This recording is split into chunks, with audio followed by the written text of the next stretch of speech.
499장 같이 낭독 부르도록 하겠습니다. 499장입니다.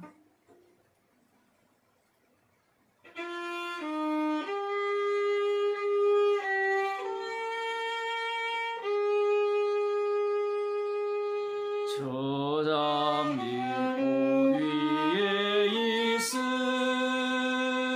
아직 맺혀 있는 그때에 귀에 오노니 소리 들리니 주 음성 분명하다. 주가 나와 동행을 하면서 나를 친구 삼으셨네. 우리 서로 받은 그 기쁨은 알 사람이 없도다. 그 청한 주의 음성 울던 새도 잠잠케 한다.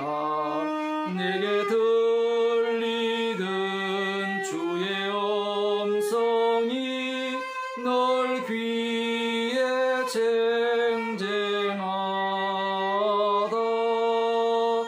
주가 나와 동행을 하면서 나를 친구 삼으셨네. 우리 서로 받은 그 기쁨은 알 사람이 없도다.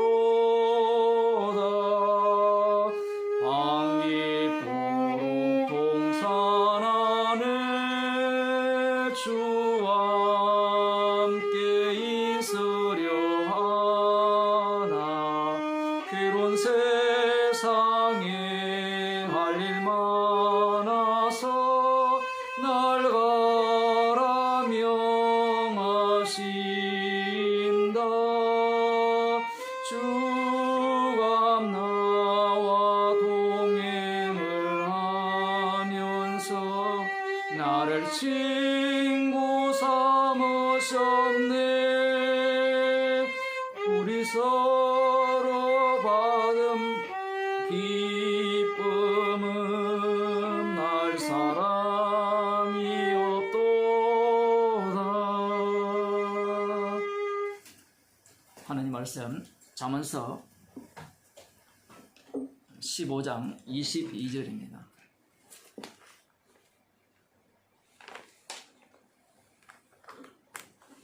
잠언서 15장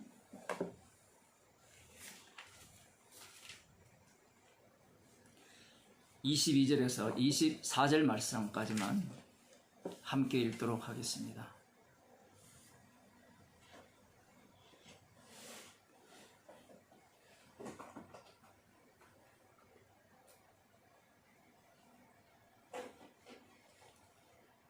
의논이 없으면 경영이 파하고 모사가 많으면 경영이 승리하느니라.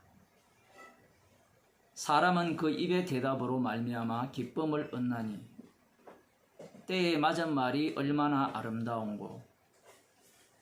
지혜로운 자는 위로 향한 생명길로 말미암음으로 그 아래에 있는 음부를 떠나게 되느니라.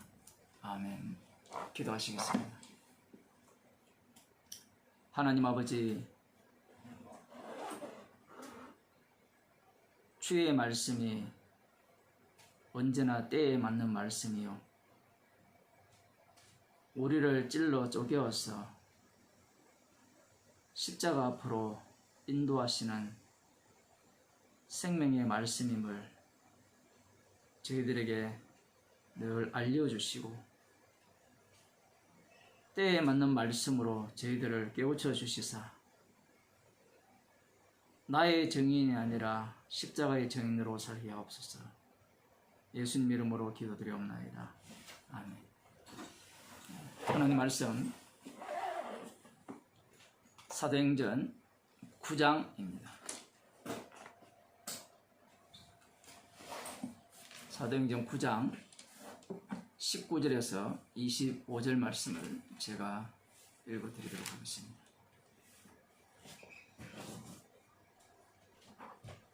사울이 다메섹에 있는 제자들과 함께 며칠 있을새 적시로 각 회당에서 예수의 하나님의 아들이심을 전파하니 듣는 사람이 다 놀라 말하되 이 사람이 예루살렘에서 이 이름 부르는 사람을 찬양하던 자가 아니냐. 여기 온 것도 저희를 결박하여 대제사장들에게 끌어가고자 함이 아니냐 하더라. 사울은 힘을 더 얻어 예수를 그리스도라 증명하여 다메섹에 사는 유대인들을 굴복시키니라. 여러 날이 지나매 유대인들이 사울 죽이기를 공모하더니 그 계교가 사울에게 알려지니라. 저희가 그를 죽이려고 밤낮으로 성문까지 지키거늘 그의 제자들이 밤에 광주리에 사울을 담아 성에서 달아 내리니라. 아멘. 15절을 보게 되면 주께서 가라사대 가라 이 사람은 내 이름을 이방인과 임금들과 이스라엘 자손들 앞에 전하기 위하여 택한 나의 그릇이라. 여기에 보면 주님께서 사울을 택하신 목적이 나옵니다. 사울을 택하신 목적이 주의 이름이죠. 내 이름, 예수의 이름입니다. 십자가에 못 박히신 그 예수의 이름을 이방인과 임금들과 이스라엘 자손들 앞에 전하기 위하여 택한 나의 그릇이라 이렇게 말씀하고 있어요. 너무나 많이 듣던 그러한 본문입니다. 그래서 사람들은 이 본문을 보게 되면 유혹을 느낍니다. 탐욕이 올라오죠. 나도 이러한 사명을 부여받은 사람으로 살고 싶다. 선교사 간 사람들이 이런 본문을 자기에게 적용시키는 사람들이 많이 있죠. 목사들도 마찬가지고요. 전도하는 사람들도 마찬가지일 겁니다. 그런데 그들이 복음을 전할 때 과연 복음을 전하고 있는가? 예수의 이름을 전하고 있는가? 그렇지 않다라는 겁니다. 여기에 보게 되면 이스라엘 자손들 앞에 전하기 위하여 택한 나의 그릇이라 이렇게 말씀하고 있거든요. 여기에 주어는 주님께서 택했다라는 것이 중요한데요. 주어인데 가장 중요한 내용인데 전하기 위하여라는 이 단어에 많은 사람들이 주목을 하죠.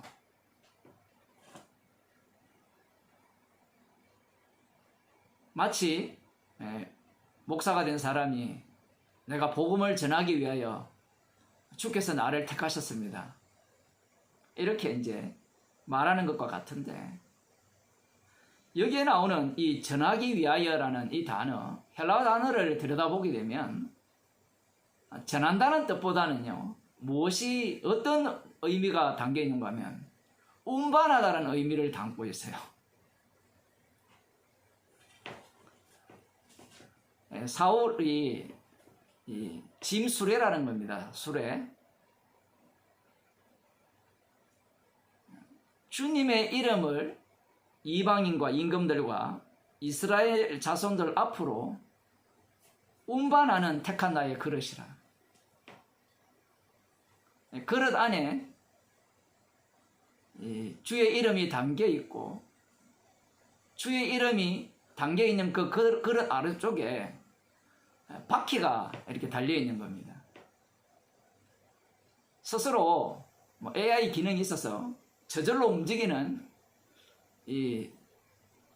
그릇이 아니라 성령께서 사울을 인도하시는 대로 인도함을 받는 그러한 그릇이라는 거예요. 이렇게 본문을 해석하면, 번역을 하면 그 어느 누구도 이 사울에게 주목을 하지 아니할 터인데,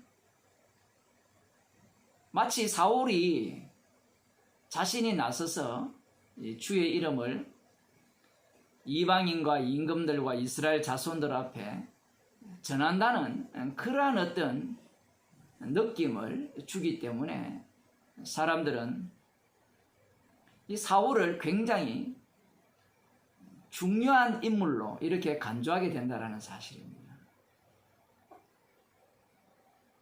주의 이름을 운반하는 그릇이 되면 주의 이름이 들어왔다라는 것은 주님의 심판이 이루어졌다라는 거고, 주님의 심판이 이루어졌다라는 것은 사울은 죄인이라는 뜻이거든요. 주의 이름을 담았다라는 것은 언제나 이 사울 속에서 십자가만 증거하게 되어 있다라는 것이고, 자신은 항상 죄인 중에 개수일 뿐이며 할 수 있는 것이 아무것도 없다라는 그러한 것을 보여주는 모습이 주의 이름을 담은 수레라는 거죠. 전도를 많이 했다라는 사람들의 말을 들어보면 다 자기가 했다 그러지. 말이야 주님이 하셨다라고 하지만, 주님이 하셨다라고 하게 되면 자신이 십자가 앞에서 죄인으로 드러나야 되겠죠. 그러면 그가 간증을 한다면 십자가만 자랑해야 될 터인데, 여러분들도 아마 그러한 간증을 많이 들어보셨을 건데, 내가 무엇을 할까? 그러한 어떤 결심을 하게 하는 그러한 간증들이죠. 주의 이름을 증거하기 위한 수레가 되었을 경우에는 사울이 할 수 있는 일은 아무것도 없습니다. 무슨 말인가 하면, 주의 이름을 증거하는 일은 사울이 절대 할 수 없다라는 얘기예요. 주의 이름의 증거는 어떤 인간도 할 수가 없어요. 주님의 일은 주님만이 하시지 인간이 할 수 있는 것이 아닙니다. 문제는 사람들이 이런 본문을 보면서 이러한 말씀을 자신이 받아서 자신이 이 말씀에 순종하는 자로 살아가려고 한다는 게 문제죠. 사무엘상 10장을 한번 보겠습니다.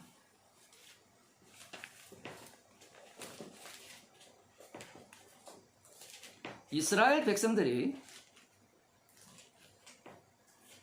왕을 요구를 했습니다. 그래서 여호와 하나님께서 사무엘 선지자를 통해서 사울에게, 기스의 아들 사울에게 기름을 부어 왕으로 세우죠. 10장 1절을 보면, 이에 사무엘이 기름병을 취하여 사울의 머리에 붓고 입맞추어 가로되, 여호와께서 네게 기름을 부어사 그 기업의 지도자를 삼지 아니하셨느냐.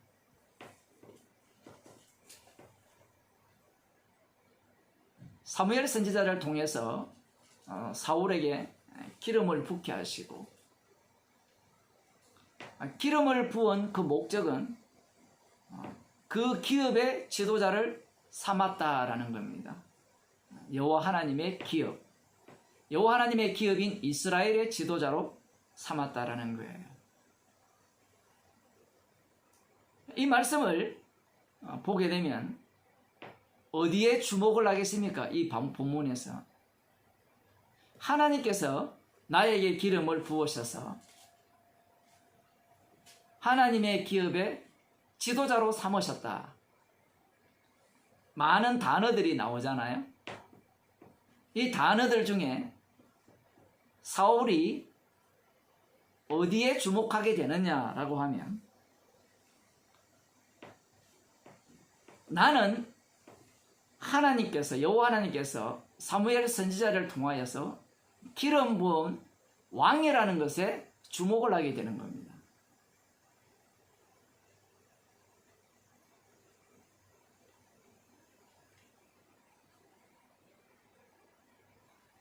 이 본문에서 중요한 것은 여호와의 기업의 지도자예요. 여호와의 기업. 여호와의 기업이라는 것이 중요한 겁니다. 여호와의 기업의 지도자는 무엇을 해야 되는가? 왕노릇을 해야 되는가? 아니면 다른 역할을 해야 되는가? 사울 왕은 자신을 하나님께서 사무엘 선지자를 통해서 기름 부은 왕이기 때문에 이스라엘의 왕이 되어야 된다라고 생각을 하는 겁니다. 하나님께서 왜 사무엘 선지자를 통해서 나에게 기름을 부었느냐? 이스라엘 백성들이 왕을 요구했기 때문이죠. 그러면 이스라엘 백성들이 왜 왕을 요구하게 되었는가? 그 과정을 조금 들여다보게 되면 사무엘상 4장을 돌아가 봅시다. 뒤로 돌아가 보면 이 블레셋 사람과 전쟁이 일어납니다. 블레셋과 전쟁이 일어나는데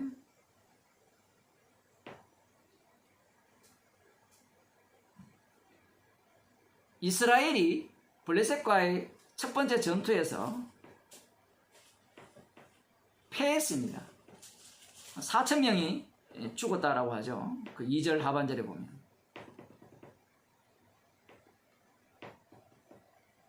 지금 또 여전히 사사시대라는 것을 여러분 속에, 머릿속에 염두에 둬야 됩니다. 여전히 사사시대예요. 자, 이때 이미 이들이 이 곳곳에서 사사들이 등장해서 하나님께서 이스라엘을 구원하신 그러한 소식을 들었고요. 실제로 지금 이곳에서 누가 사사로 활동하느냐라고 할 때는 엘리 대제사장이 사사로 활동하고 있습니다. 사사로 활동하고 있는데 문제는 엘리 대제사장이 이 블레셋과의 전쟁에서 승리를 가져오지 못했다라는 겁니다. 여러분들이 사사기를 이렇게 읽어보게 되면 제사장 중심이 아니에요. 레위 지파 중심도 아니고요. 참 특이하죠, 그죠?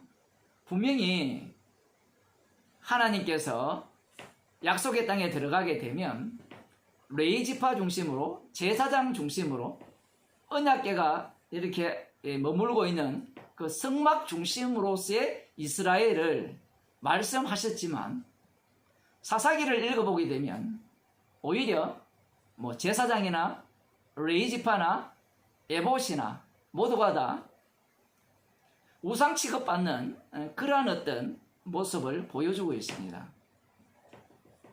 그 중에 한 사건이 지금 이 사건인데요. 4,000명 가량이 죽으니까 이스라엘 장로들이 어떻게 하면 이 전쟁에서 승리할까를 고민을 하다가 자기 자신들이 이전에 여호수아가 앞장서서 이 약속의 땅에 들어올 때 언약궤를 앞장세웠다는 것을 기억하고 있는 겁니다. 언약궤를 앞장세우면 이 전쟁에서 여호와께서 우리들을 위하여 우리의 원수를 갚으시고 우리의 원수들의 손에서 우리를 구원하실 것이라는 그러한 생각을 가졌던 겁니다. 그래서 이 언약궤를 실로에서 지금 전쟁이 벌어지고 있는 장소가 에베네셀 쪽이니까 에베네셀로 갖고 왔어요. 에베네셀로 갖고 왔는데 그 언약궤를 앞장세워서 이제 블레셋과의 전쟁을 이렇게 시작하게 되는데 거기에는 엘리의 제사장 그 아들이 등장하죠. 그 아들이 언약궤를 빼앗긴과 동시에 두 아들도 죽어버려요. 홈리와 비누아스도.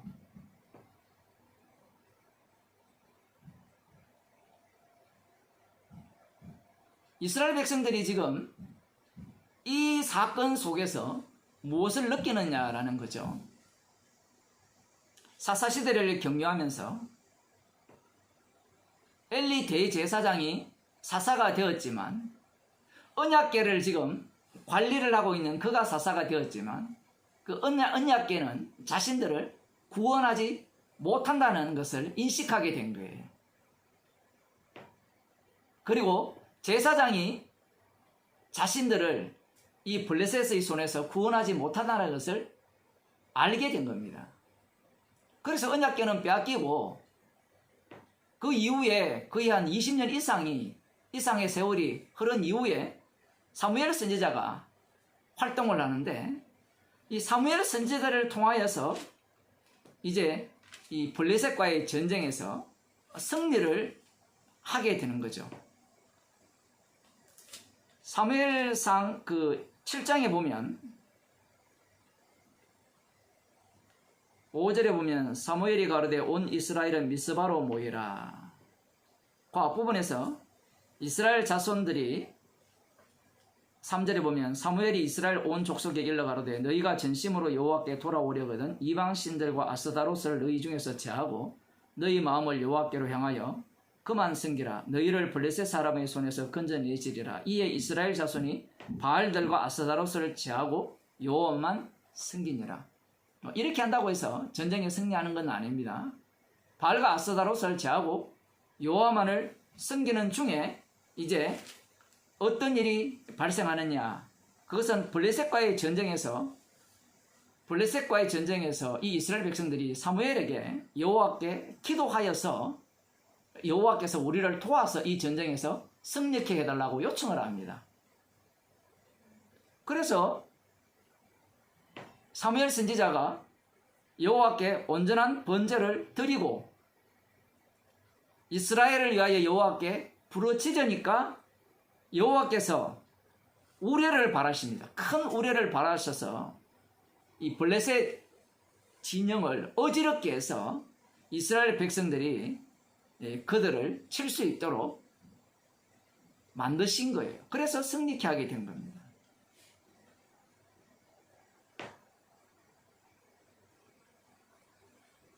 사사가 구원한 것도 아니죠. 그리고 대제사장이 언약궤가 자신들을 구원한 것도 아니에요. 그러면 누가 자신들을 구했느냐라고 할 때는 선지자 사무엘이 구했다라는 겁니다. 사실 선지자 사무엘은 그들을 구원하기 위해서 등장한 인물은 아니에요. 그들의 본성을 드러내기 위해서 등장한 인물입니다. 이 버니나와 한나 관계 속에서 태어난 사무엘이고요. 그리고 엘리 제사장의 그 악함을 드러내기 위한 사무엘이 되는 거죠. 그런데 이스라엘 백성들은 이 사무엘이 자신들을 구원할 구원자라고 생각한 거예요. 사사로 여긴 겁니다. 표현을 하자면. 그런데 사무엘은 늙었고 이제 아들들이 판결을 하는데 이 사무엘의 아들들이 판결을 제대로 못해요. 엘리 제사장의 두 아들 홈리와 비느하스가 개판이라는 것은 그럴듯하고 그럴 수 있죠. 엘리 제사장이 문제가 있었으니까. 사무엘 선지자의 아들들이라면 그렇지 않을 것이라는 기대를 가진 것이 이스라엘 백성들인데 그 아들들조차도 자기들의 원하는 바대로 판결을 내리지 않는 겁니다. 그래서 이들이 요구하는 바가 왕이었어요. 왕. 사사도 우리를 제대로 구원하지 못한다는 것은 영구히 구원하지 못하는 거고 반짝반짝 구원하니까 별로 좋은 게 아니에요. 우리들 마음 같잖아요. 반짝반짝 구원하지 말고 또 이 제사장이 우리를 구원해야 되는데 전혀 우리를 구원시키지 못해요. 언약궤가 구원시키지 못해요. 그것도 아니고 선지자가 나타나서 사무엘이 나타나서 번제를 드려서 기도하니까 구원을 했는데 그 아들들이 오히려 자기들의 이익을 따라서 판결을 내리니까 이들도 아니고 그래서 그들이 원한 것이 우리를 위한 왕, 열왕과 같은 왕을 세워달라고 이들이 요구를 하는 겁니다. 지금 제가 방금 말씀드린 그 내용 속에 이스라엘 백성들이 지금 무엇을 날려버리는가 하면 여호와 하나님께서 이스라엘 백성들을 애굽 땅 종되었던 곳에서 인도하여 내실 때 그 이스라엘 나라를 제사장 나라로 만드는 것이 목적이었죠. 제사장 나라로 만들겠다. 그렇다면 이스라엘은 이 언약궤를 중심으로 섬기는 이 제사장 중심의 나라가 되어야 되는데 지금 제사장이 이 개판을 치고 그들을 구하지 못하니까 사무엘 선지자가 나타나서 제사장 행세를 하죠. 직접 번제를 드리잖아요. 사무엘 선지자가. 물론 레위 지파기 때문에 뭐 제사를 드릴 수 있다라고도 볼 수 있지만 그러한 것보다도 이제 우리는 그 제사장 나라 희생 제물을 드려서 우리를 구원하는 그 방식은 불확실하기 때문에 그걸 원치 않는다는 겁니다. 조금 더 달리 표현하면 이들이 11조를 레위 지파에게 바쳐야 되거든요. 그런데 사사기를 들여다보면 11조 바치는 내용이 없어요. 돈은 아깝고 자기들은 구원받아야 되고 주변 열국을 돌아보니까 11조 하지 않아도 왕들이 그 백성들을 구원해주는 그 모습이 눈에 띈 겁니다. 물론 세금은 내죠.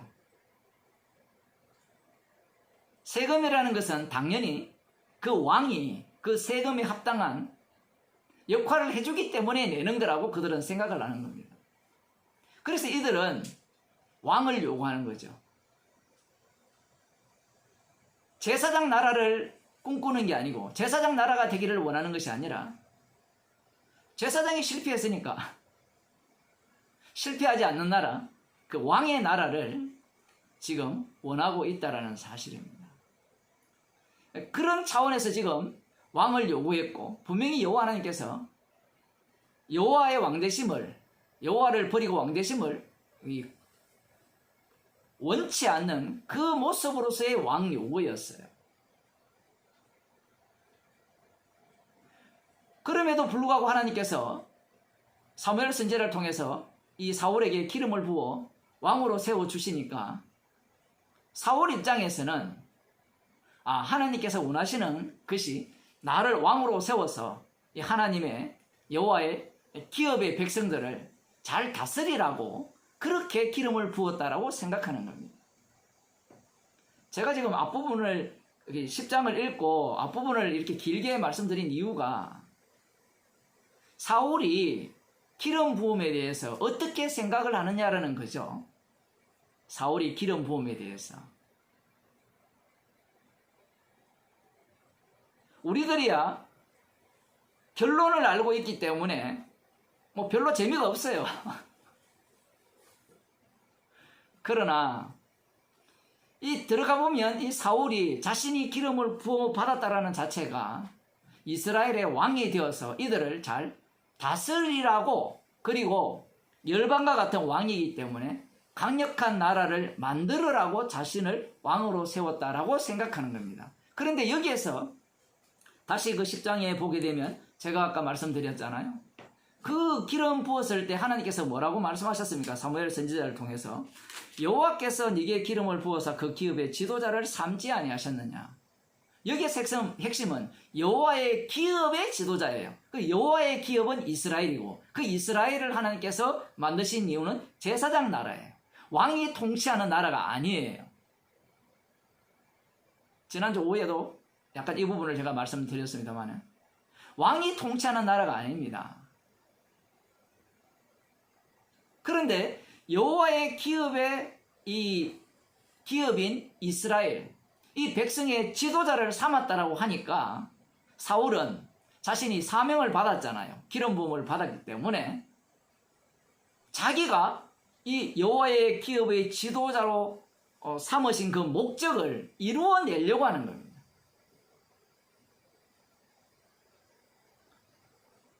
이러한 모습은 다윗 왕도 다르지 않습니다. 우리가 잘 아시다시피 그 창세기 25장입니까? 거기에 보면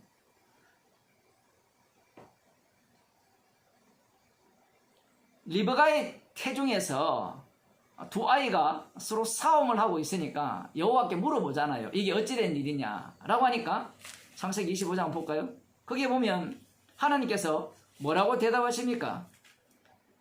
두 국민이 네 태중에 있구나. 두 민족이 네 복중에서부터 나누이리라. 이 족속이 저 족속보다 강하겠고 큰 자는 어린 자를 섬기리라.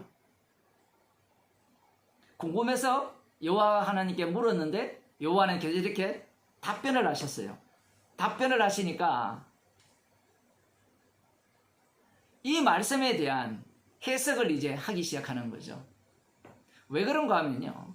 인간은 이미 신이기 때문에 어떤 것들을 주더라도 자기가 해석할 수밖에 없어요. 그러면 해석하지 않는 방법이 있습니까? 라고 물으신다면 없어요. 성령을 받게 되면 해석을 하지 않지 않습니까? 성령 받아도 해석을 해요. 이 성령을 받지 못했기 때문에 자꾸 성령을 받게 되면 온전한 사람, 완벽한 사람으로 자꾸 될 수 있다라고 생각을 하는 겁니다. 이 말씀에 대해서 이삭이나 리브가나 에서나 야곱이나 모두가 다 자기 입장에서 이 말씀을 사명을 부여받은 거죠. 각자 속에 이 말씀이 들어온 겁니다. 들어왔으니까 이 사명을 이루어내려고 각자 나름대로 열심히 살아가는 거예요. 거기에 대표자가 야곱이죠. 야곱은 이 말씀이 자기를 위한 말씀이라고 생각한 거예요. 언약을 위한 말씀이면 야곱은 사랑하고 에서는 미워했다는 것을 보여주기 위한 말씀인데 야곱은 자기를 위한 말씀으로 이해하니까 그 이해한 그 야곱을 주님께서 쪼개버립니다. 둘로 쪼개버리죠. 야곱을 이스라엘로 바꾸시는 거예요. 바꾸셨다고 했을 때는 오해하지 말아야 되는 게 이전에는 야곱이었는데 이제는 이스라엘이야. 다시는 너를 야곱이라 부르지 않고 이스라엘이라 부르겠다라고 하셔놓고 계속해서 야곱을 불러요. 계속 쪼개겠다는 겁니다. 무슨 얘기인가 하면 이 야곱을 통해서 하나님께서는 이스라엘로 만드시는 그 하나님의 언약 작용, 그 언약을 증거하기 위한 야곱으로 다루시겠다라는 거죠.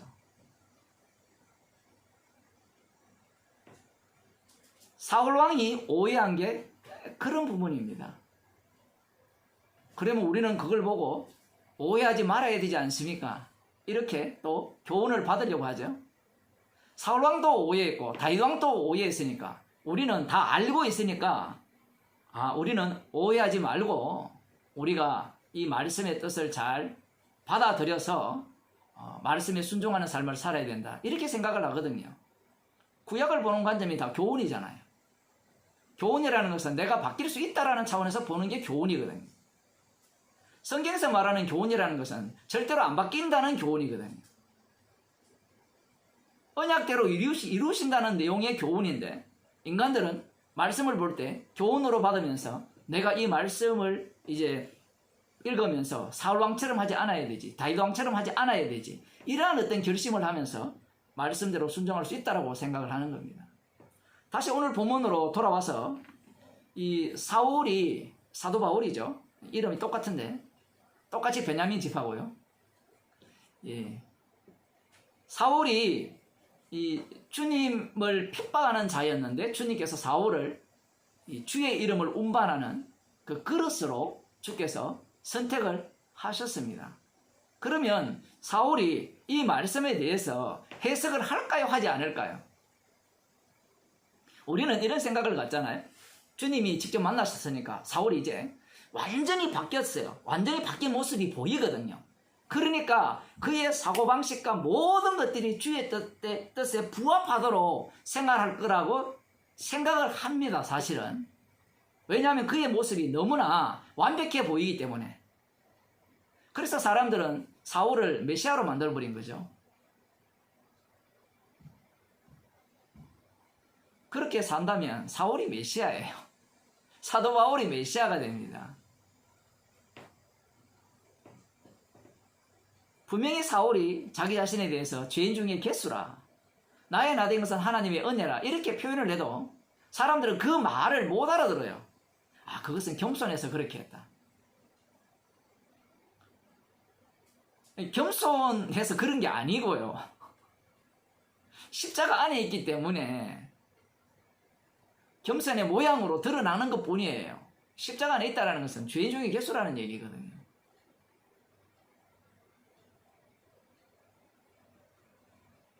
마치 이 말씀을 그대로 증명이라고도 하듯이 이 사울이 다메섹에 있는 제자들과 함께 며칠 이렇게 머문 이후에, 아니면 이런 거죠. 곧장 그 며칠이 지났은지, 성경이 애매하게 되어 있지만 어쨌든 이 눈이 뜨자마자 곧장 이 다메섹에 있는 각 회당을 다니면서 예수가 하나님의 아들이심을 증거합니다.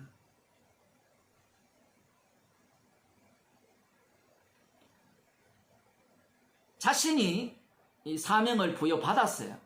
그러면 사명이 사울을 이끄느냐? 사울이 사명을 수행하는가? 정답은 항상 사명이 사울을 이끄는 것은 당연하죠. 그게 정답이죠. 우리는 정답을 원하잖아요. 그런데 이 두 요소가 항상 충돌이 일어나야 돼요. 성도는 충돌되는 자예요. 충돌. 이 두 가지 요소가. 복음을 지식으로 받아들이는 자는 이 충돌이 없어요. 다 알아버리기 때문에. 알아버리면 충돌이 없어요. 내가 주의 그 자리보다 더 높은 자리에 올라가 있거든요.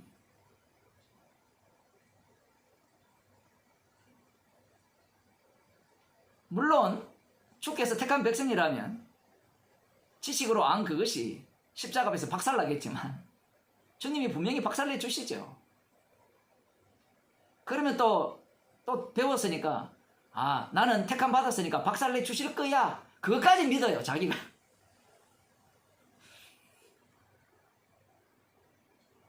신 같은 행세를 얼마나 잘하는지. 사울이 음식을 먹고 강건하자마자 이 다메섹에 가서 예수가 하나님의 아들이심을 전했습니다. 왜 십자가를 전하지 않았습니까? 이래 물으시면 이미 이 곳에는 예수가 십자가에 못 박혀 죽었다는 그 소식을 다 알고 있어요. 그리고 예수 이단이 이미 각 회당에 파고들었거든요. 예수가 하나님의 아들이다 라고 하면 앞서서 이미 나온 그 사도들의 설교와 같은 이야기죠. 너희가 십자가에 못 박은 이 예수가 주님이다라는 겁니다. 십자가에 못 박히신 예수님이 주님이심을 이 사울이 증거하고 있는 거예요. 그렇게 전하니까 이 회당에서 듣는 사람들이 다 놀랐어요. 아니, 복음 전하는 장소가 특이하죠, 그죠? 우리 같으면 길거리 가서 막 외치기는데 오늘날로 말하면 교회마다 다니면서 복음을 전하는 거예요. 교회마다 다니면서. 오늘날 교회가 다 여호와 종교니까, 유대교니까 그곳에서도 어쨌든 주께서 남기신 자들이 있겠죠. 이 사울이 지금 회당마다 다니면서 예수가 하나님의 아들이심을 전합니다. 그렇게 전하니까 사람들이 다 놀랐죠. 놀랐다는 것은 미치다는 얘기죠. 저 인간이 원래 예수 믿는 자를 핍박하고 지금도 여기에서 대제사장으로부터 예수 믿는 자를 결박해가는 공문을 받아가지고 왔는데 오히려 자기가 핍박하는 그 예수를 지금 전하고 있으니까 사람들이 놀랄 수밖에 없는 겁니다. 그게 보면 예루살렘에서 이 이름 부르는 사람을 잔해하던 자가 아니냐, 여기 온 것도 저희를 결박하여 대제사장들에게 끌어가고자 함이 아니냐 하더라. 이 말의 뜻은 제가 미쳤나 이 얘기죠. 갑자기 정신이 헷가닥한 거죠. 정반대를 이야기하는 겁니다. 정반대로.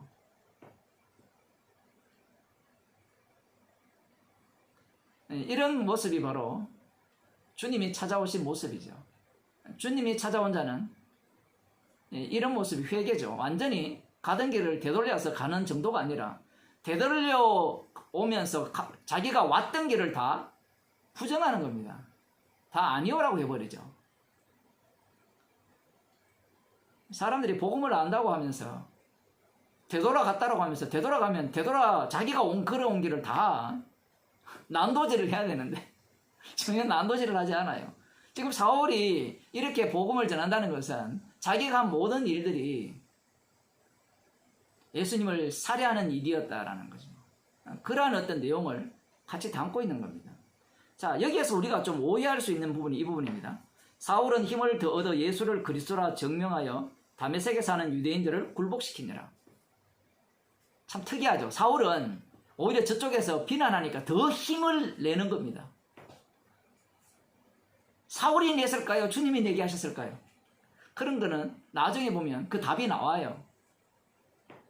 십자가가 나와야 되는데 우리의 관심은 누가 내었습니까? 라는 것에 관심이 있죠.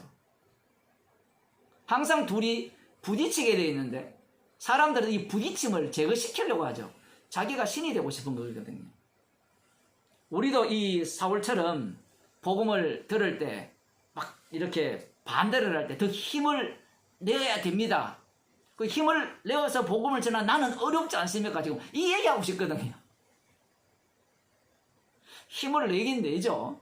힘을 낸 내가 바로 죄인 중에 개수가 되는 건데 사울이 완전히 미친 사람이라는 취급을 하니까 더 힘이 났어요. 주님께서 그렇게 만들어 주셨죠. 여기 보면 다메섹에 사는 유대인들을 굴복시켰다 이렇게 되어 있는데 요즘 성경은 이렇게 번역 안 했습니다. 옛날 성경에 굴복시켰다 하니까 이 사도 바울이 정말 주님을 만나고 난 뒤니까 유대인들을 복음으로 확 굴복시켰다 이렇게 이해를 하는데 사복음서에 보면 예수님 앞에도 굴복 안 당하는 인간들인데 사울에게 굴복 당하겠습니까? 그 헬라어 단어를 보면 그들을 당황스럽게 했다 이렇게 되어 있어요. 요즘 성경은 그렇게 번역을 해두었습니다. 달리 말하면 혼란스럽게 한 거죠. 그렇잖아요. 예수 믿는 자를 핍박하는 자였는데 예수 믿는 자를 죽이는 자였는데 그런 그가 자기가 그 자리에 들어가서 예수가 하나님의 아들이심을 증거하고 있으니까 이 다메섹에 있는 유대인들이 쟤 왜 저래? 지금 이런 이야기입니다. 표현을 하면. 특이한 것은 무엇인가 하면 아무도 이 사울이 복음을 전했는데 아무도 안 믿었다라는 사실이에요. 이 첫 번째 사역이거든요. 첫 번째 사역. 주님을 만난 이후에 주님께서 사명을 주셨잖아요. 네가 그 주의 이름을 예수님의 이름을 이방인과 임금들과 이스라엘 자손들 지금 이스라엘 자손들이죠. 이스라엘 자손들에게 전하고 여기 보면 나중에 보면 어떤 그 왕입니까? 그런 인간도 등장합니다. 그 어쨌든 이들에게 지금 복음을 다 전하고 있는 겁니다. 전했으면 우리의 생각에는 믿는 자가 있어야 될 거 아닙니까? 라고 생각을 하는데 굴복시키느라 일하니까 사람들이 굴복시켰으니까 믿는 자가 있었을 거야 이런 예상을 하는데 그런 내용이 전혀 없어요. 왜냐하면 주의 이름을 운반하는 운반체이기 때문에. 운반체의 특징은 무엇인가 하면 그 운반하는 수레가 운반되어지면 주의 이름이 작동을 하죠. 주의 이름의 특징은 십자가의 피 능력으로 지옥 보낼 자는 지옥 보내고 천국 보낼 자는 천국 보냅니다. 그러한 능력이 드러나는 그 역할을 감당하는 게 주님의 증인이에요. 그러면 제자를 삼는 것은 어떻게 됩니까? 이것은 긍휼의 그릇에 대해서 해당되는 이야기고요. 놀라운 것은 이 사울이, 사도 바울이죠. 사울이 주님의 부르심을 받아서 이 다메섹 성에서 유대인 회당에 들어가서 예수가 하나님의 아들이심을 열심히 전하고 있는데 구원받은 사람은 0, 회개하고 돌아온 사람은 0이에요. 꼭 누구와 같은가 하면 스데반 집사님이 얼마나 성령에 충만하여서 복음을 잘 전했습니까? 돌만 날라왔어요. 돌만.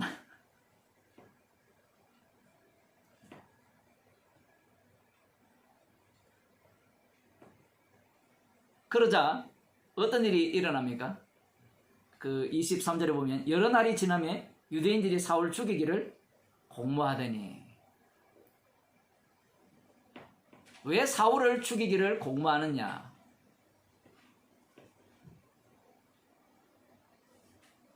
이들은 지금 메시아 왕국을 기다리는 자들이고요. 유대인 중에서는 이 우상숭배자들을 제거해야 되죠. 그 우상숭배자들을 제거하는데 앞장선 사울이 그 마음을 바꾸어서 오히려 그 우상을 전하게 된다면 이들의 염려는 어떤 염려인 거예요? 다른 사람들이 더 많이 저 예수교회, 그리스도교회 합류하지 않을까? 이건 무슨 얘기인가 하면 간정들이 그런 게 있잖아요. 나는 원래 불자였는데 이러이러해서 예수님을 믿게 되었습니다. 그러면 듣는 사람들이 이해를 하고 불교에서 기독교로 바꾸는 그러한 일들이 있잖아요. 실제로. 육이니까 그렇게밖에 생각을 못해요. 이들도 마찬가지지만. 간증이라는 게 그런 것들이거든요. 내가 어떻게 예수님을 안 믿었는데 믿게 되었는가. 사람들한테 복음을 전할 때도 이해시키는 방식으로, 납득시키는 방식으로 복음을 사람들이 전하는 거죠. 나도 이러했는데 이러했다. 그러니까 사람들이 이 사울을 보고 예수 믿는 자를 핍박하다가 예수님을 만나가지고 예수님을 믿게 되니까 이 간정 때문에 사람들이 그 우상인 예수를 믿을 경우가 많이 생길 거라는 그런 염려 때문에 사울을 죽이기를 공모한 거예요. 여기는 정치 권력이 똑같이 동원됩니다. 참으로 이국적이죠. 지금 방금 말씀드렸잖아요. 한 사람도 구원 못 시켰어요. 예수 믿는 사람이 한 사람도 없어요. 지금 여기에서. 다메섹이 좀 큰 도시거든요. 그 각 회당에 다니면서 복음을 전했는데 이미 예수 믿는 사람들은 있었죠. 그 속에. 그런데 사울이 돌아다니면서 복음을 전했을 때 믿는 자가 돌아왔다 이런 내용이 하나도 없어요. 그래서 사도행전을 읽을 때 꼼꼼히 읽어야 돼요. 뭐 꼼꼼히 읽는다고 뭐 보이지 않지만 육에 속한 자와 영에 속한 자의 차이죠. 사울이 한 사람도 구원 못했다고 좌절합니까? 그런 일은 없어요. 중요한 것은 이 주님께서 주신 사명이 사울을 이끌고 있고 이걸 달리 표현하면 성령의 인도하심을 따라서 사울은 지금 복음을 전하고 있는 거예요. 그럼 성령의 인도하심은 어떠한 모양이냐? 그 뒷부분에 봅시다. 이 공모가 이 사울에게 알려졌어요. 자, 알려지면 만일에 이 뒤에 본문이 없으면요, 우리들은 이런 생각을 갖습니다. 예수님을 만났으면 스데반이 복음을 전하다가 죽었잖아요. 그러면 사울도 자기를 죽이려고 하니까 길거리에 나가서 예수님이 바로 하나님의 아들입니다 라고 외치면서 잡혀서 죽어야 되지 않는가? 라는 생각을 이 말씀을 읽는 우리들이 갖고 있는 거예요. 그렇게 복음을 전하면 복음을 전한 대로 네가 살아야 되지 않느냐? 복음을 전해보셨죠? 복음을 전해보면 항상 듣는 말이 그 얘기죠. 복음대로 살아야 되지 않느냐라는 거예요. 산다는 게 무슨 뜻인지도 몰라요.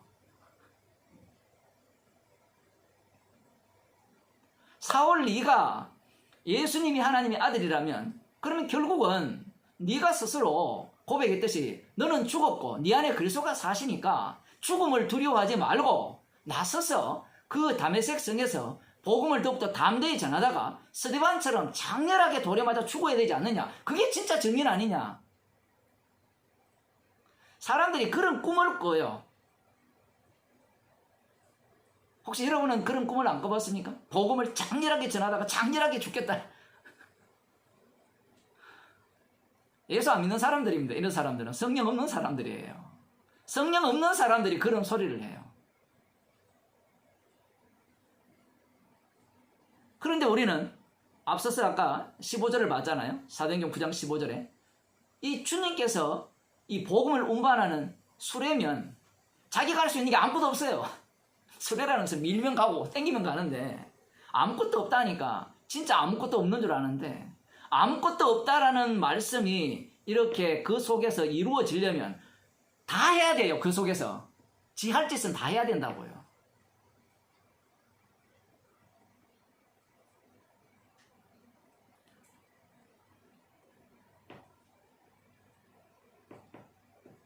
성문까지 지킵니다. 도망 못 가게 완벽한 포위를 했죠.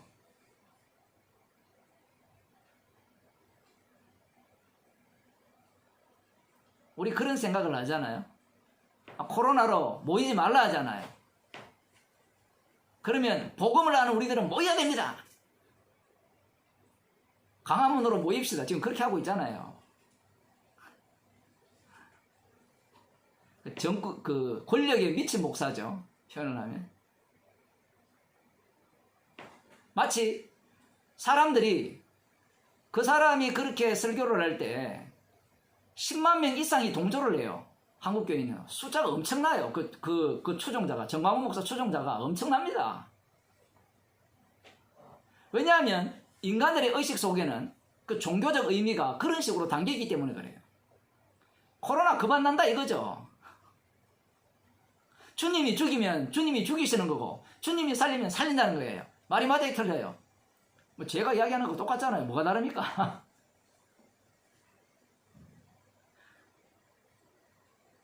근데 그들은 뭘 몰라요? 사울이 강조리 타고 성경을 타고 도망쳤다는 사실을 몰라요.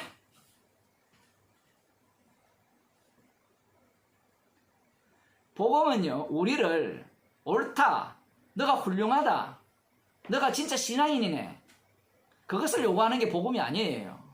십자가를 전가하는 게 복음이죠.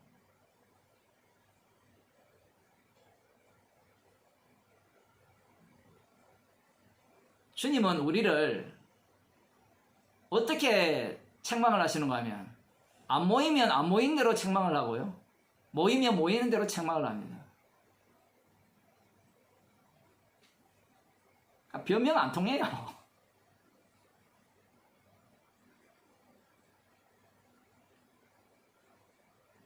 책망은 주님이 하시고요. 우리는 지 맘대로 하는 겁니다.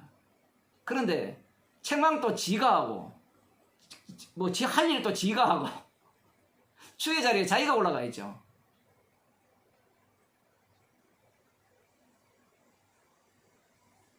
광주리를 타고 이 사울이 36개를 하는 겁니다. 걸으면 나살려라 하면서 도망치죠. 이 본문에 대해서, 자, 이게 이 내용, 이 사건에 대해서 사도 바울이 나중에 얘기를 하거든요. 자, 그러면 질문을 하겠습니다. 그 본문을 보기 전에. 1번, 사도 바울이 죽음이 무서워서 도망쳤다. 1번. 2번, 복음을 전하기 위해서 도망쳤다. 몇 번일까요?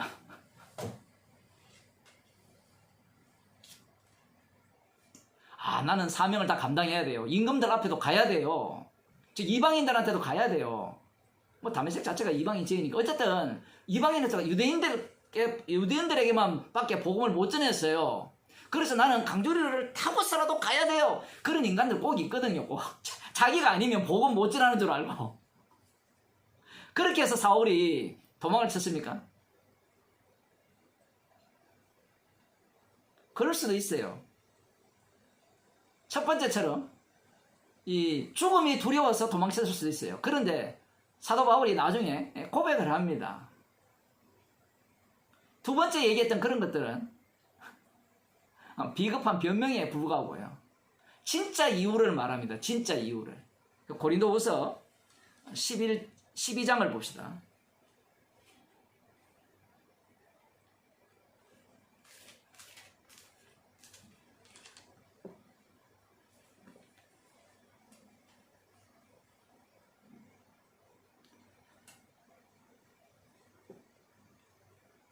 11장 29절을 보면 누가 약하면 내가 약하지 아니하며 누가 실족하게 되면 내가 애타하지 않더냐. 이렇게 보면 사도 바울이 대단한 것 같은데 내가 부덕부를 자랑할진대 나의 약한 것을 자랑하리라. 자랑하는 내용이 뭔가 하면 약한 거예요. 약하다라고 하니까 뭔가 강함의 반대 이렇게 생각을 하는데 내가 얼마나 나를 위해 사는 죄인인가를 자랑한다는 겁니다.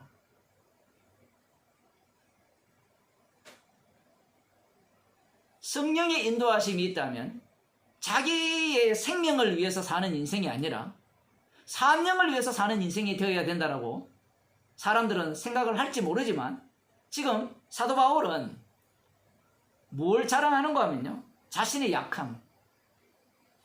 그 예가 무엇인가 하면 30절에 보면 부덕불 자랑한다는 부덕불. 어쩔 수 없이 자랑하는 거예요. 자랑할 거리가 없어서 자랑하는 내용을 들여다보니까 다윗이 우리아의 아내의 범한 걸 자랑하는 거예요. 이게 말이 돼요, 이게. 우리아를 죽인 것을 자랑해요.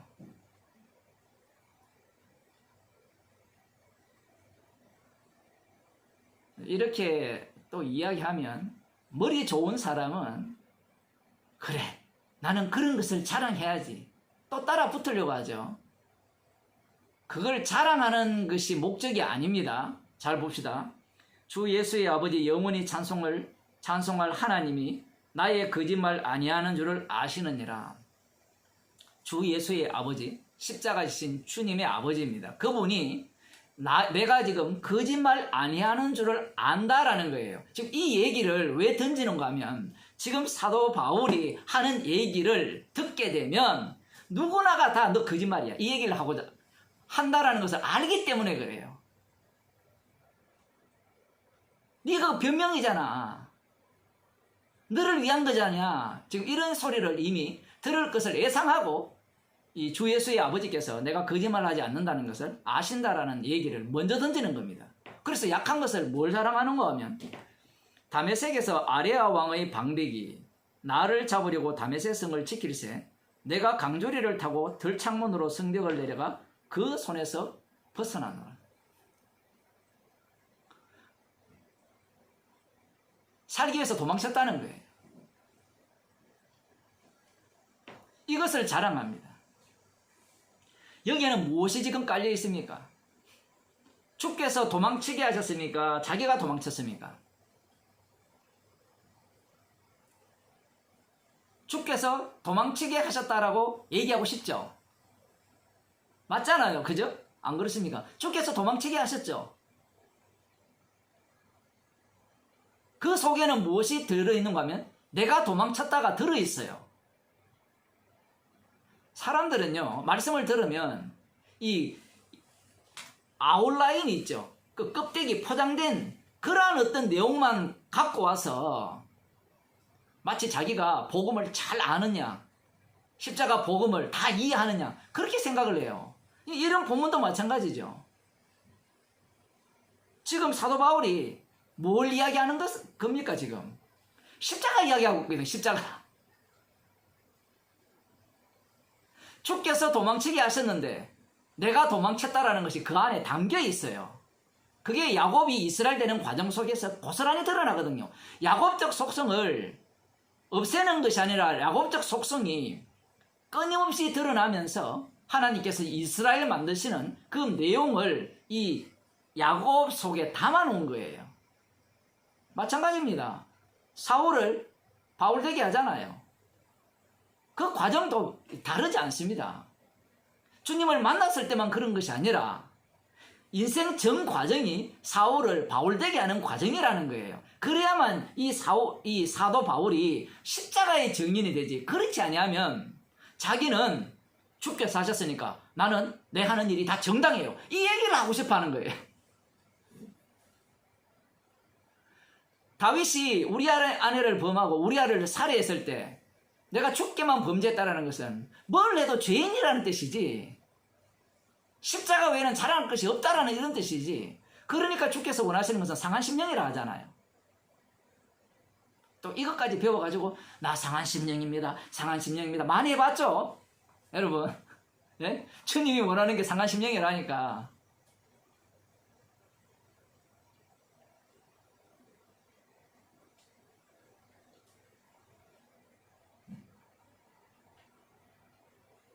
성벽을 내려가 그 손에서 벗어났다. 강조리 타고 도망쳤다는 겁니다. 나는 이런 죄인이라는 거예요. 그러면 이런 죄인이라는 것을 사도 바울이 지금 어떻게 표현하느냐라고 할 때는 자랑하고 있잖아요. 왜 자랑할까요? 십자가 피를 증거하기 위한 증인으로 주님이 만드신 그 일 때문에 이것이 바로 자랑거리라는 겁니다. 야, 너 진짜 사도 바울 너 진짜 한 입으로 두 말하네. 그 빌립보서 1장 21절에 한번 봅시다. 1장 21절에 너무나 유명한 구절이 나오죠. 이제도 이는 내게 사는 것이 그리스도니 죽는 것도 유익함이니라. 언제 예수님께서 사도 바울 속에 들어왔어서 사도 바울과 함께 살고 계시죠? 주님이 찾아오실 때부터 그래 했잖아요. 에이, 목사님, 이거 빌립보서는 나중에 이야기고, 이 다메섹의 사건은 초창기 아닙니까? 초창기보다는 이 후반부가 더 신앙이 더 좋아졌을 거 아닙니까? 후반부가 더 죄인 중에 개수가 되는데요. 원래 성도는 한 입으로 두 말하는 사람이에요.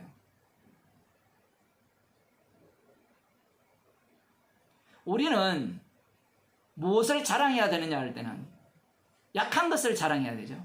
악한 것을. 이 말은 곧 주님께서 우리를 살게 하실 때 항상 무엇을 자랑케 하느냐라고 할 때는 이 약한 것을 자랑케 해야 돼요. 왜냐하면 우리가 약할 때 그분이 가장 강하기 때문에, 우리의 죄가 드러날 때 그분의 십자가의 피 공로가 높아지고 증거되기 때문에 그래요. 이것은 단순히 다메섹 성에서 살기 위해서 도망친 내용만 포함되는 게 아닙니다. 복음을 전한 것도 마찬가지죠. 그 다메섹 회당에서 더욱더 힘을 얻어서 예수가 하나님의 아들이심을 전했잖아요. 그 전했다라는 것 속에는 이미 나는 아니요, 나의 악함과 약함이 그대로 담겨있는 전함이에요. 주님이 하셨다라는 얘기입니다. 주님이 하셨다라는 것은 나는 아니라는 얘기거든요. 도망치게 하셨잖아요. 맞죠? 주님께서 이 사울을 죽음의 위기에서 벗어나게 도망치게 하셨어요. 그래서 사울이, 그러니까 내가 정당하다는 이야기를 하는 게 아니라 내가 바로 죄인 중에 개수라는 이야기를 하면서 십자가를 자랑하는 거예요. 사람들은 들은 게 많아가지고 뭘 해도 다 주님이 그렇게 하셨습니다. 할 말이 없잖아요. 다 주님이 하셨으니까. 그런 사람에게 당신이 바로 마귀 새끼야 이렇게 지적해 보세요. 화를 냅니다. 주님이 하게 하시기 때문에 나는 죄 용서받은 의인이야 라는 이야기를 하고 싶은 거예요. 그들은. 주님은 우리에게 성령을 주셔서 자기 정인으로 삼았거든요. 십자가의 정인으로 삼았는데 그들에게서 자랑하는 것이 십자가가 아니라 주님이 하게 하셨으니까 십자가의 피로 나는 용서받았고 구원 얻었다는 이야기를 하고 싶은 거예요.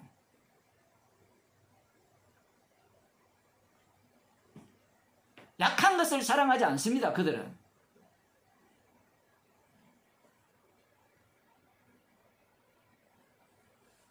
말씀은 우리가 해석할 수 없습니다. 사도 바울에게 주어진 이 주께서 자신의 이름을 담은 그릇으로 운반하는 그릇으로 선택하셨다고 하실 때 사울은 나름대로 자기의 생각을 거기에 그대로 집어넣죠. 그래서 스페인어로 가려고 하잖아요. 자기의 나름대로 계획이 다 담기는 겁니다.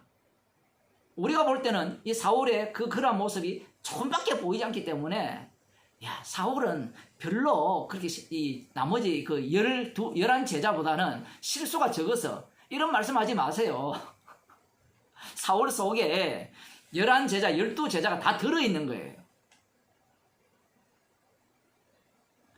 이 로마 가톨릭교가 그러한 이 사울이나 이런 사람들을 성인으로 세우잖아요. 그죠? 뭘 몰라요? 그러한 어떤 말씀들이 이 사울 속에 다 들어있다는 걸 모르고 눈에 보이는 대로만 보기 때문에 그래요. 십자가의 증인으로 세웠다라고 생각하지 않고 이제 이 악한 죄인이었는데 예수를 핍박하는 자였는데 예수를 믿게 되어서 이제 예수님처럼 훌륭한 삶을 사는 예수님의 삶을 사는 말이야 다 맞죠. 그러한 삶을 사는 그러한 인물이 되었다라는 거예요. 말씀이 우리에게 주어지면 우리는 말씀을 반드시 해석하게 되고 그 말씀이 이렇게 이루어질 거라는 그런 기대감을 품게 됩니다. 이러한 생각과 이 주께서 말씀하신 그 내용과 충돌이 일어납니다. 거기에서 박살나죠. 죄인이 되는 겁니다. 죄인이 되어서 십자가를 증거하는 증인으로 주님께서 만들어내시는 거예요. 보세요. 얼마나 놀랍습니까?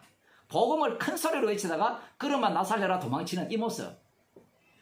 사울은 날아가고 누구만 남습니까? 주의 이름만 남는 거예요. 주의 이름만. 이것은 베드로와 요한이 성전 미문에서 그 거린을 고친 사건과 동일한 사건입니다. 베드로와 요한이 고쳤지만 사람들은 누구를 주목해요? 베드로와 요한을 주목하죠. 자기들은 증인이 자기들이 했다 하지 않잖아요. 자기들이 안 했다라는 증거를 하고 있어요. 주님의 이름이 그렇게 하신 거잖아요. 주의 이름만 남는 겁니다. 그래서 사울이 주님의 부르심을 받고 처음 전한 복음자리에 구원받는 자가 하나도 없다라는 사실과 다메섹에서 그 광주리를 타고 도망친 이 사건이 성도들에게는 감사의 말씀이 되는 겁니다. 주의 이름만이 남겨지도록 우리를 부르셨다라는 사실입니다. 주의 이름은 십자가에서만 드러나죠. 기도하시겠습니다. 하나님 아버지,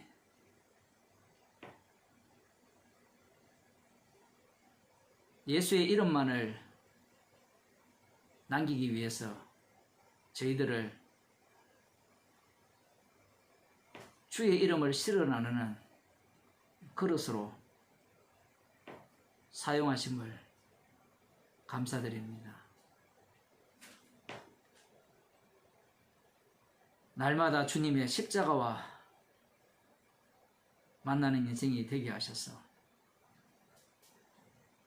주님의 인도하심을 살아가는 주의 백성이 되게 하여 주옵소서. 예수님의 이름으로 기도드리옵나이다. 아멘.